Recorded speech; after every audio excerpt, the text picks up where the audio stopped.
My name is Sarah Mitchell, and for the past 5 years of my marriage, I carried a weight in my heart that I couldn't quite put into words. My husband, David, was a good man by many people's standards. He worked hard, provided for the family, and never failed to pay the bills on time. But behind closed doors, life wasn't as simple or as fulfilling as it seemed from the outside. When I first married David, I thought I had found my forever. We met in college, and while sparks didn't exactly fly, he was steady, reliable, and kind in his own way. I mistook stability for happiness, and over time, I began to realize that what I truly longed for wasn't being met. It wasn't about luxury, or even about romance. It was about being seen, being heard, and being understood. And those were things my husband struggled to give. The years rolled by, and the distance between us grew. David buried himself in work, often coming home late, exhausted and uninterested in conversation. Whenever I tried to share how I felt, about my day, about my worries, about my dreams, his responses were short and distracted.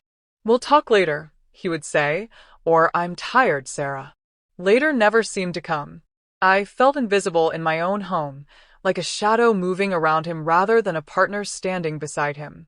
It was during those years of quiet loneliness that I met Mark Turner, my neighbor across the street.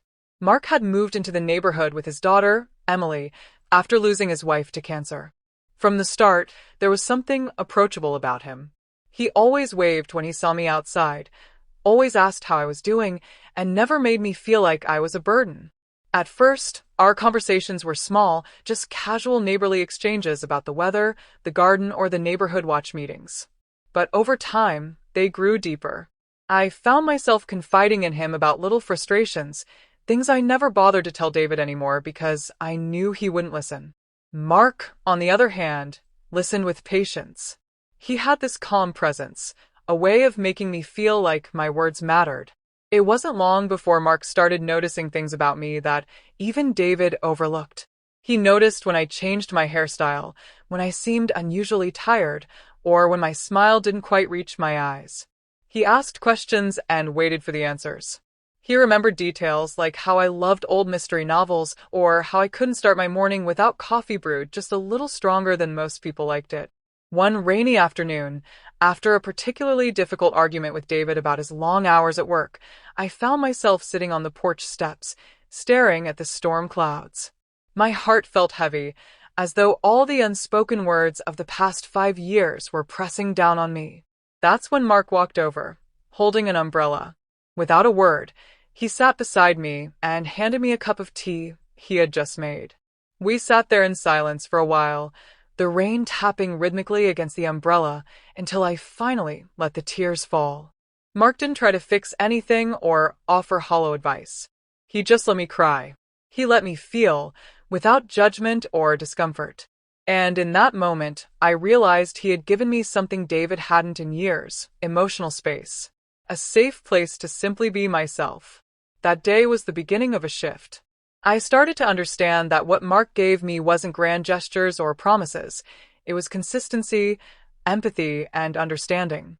Over the next few months, he helped me with things David never thought to notice. When the faucet in the kitchen started leaking, David brushed it off, saying he'd get to it someday. But Mark came over the next morning and fixed it without making a big deal out of it.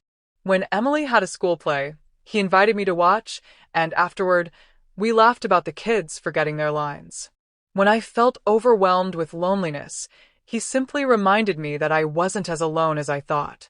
It wasn't about Mark replacing David, because that wasn't the point. What touched me deeply was how he did the one thing my husband hadn't been able to do in 5 years. He made me feel valued. He reminded me of the person I had been before the silence of my marriage swallowed me whole. And I loved it, not in the way people might think, but in a way that restored something inside me. Still, I struggled with guilt. Part of me wondered if I was betraying David by finding comfort in someone else's presence.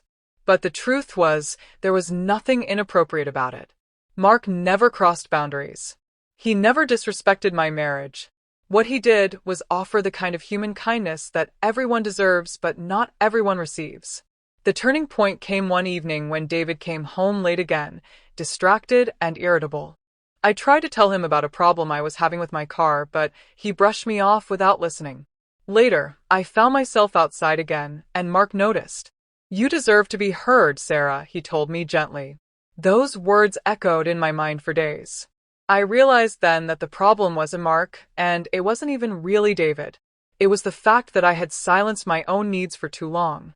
I had allowed myself to fade into the background of my marriage, thinking it was selfish to want more. But what Mark did, what David couldn't, was remind me that I had the right to want love, attention, and respect.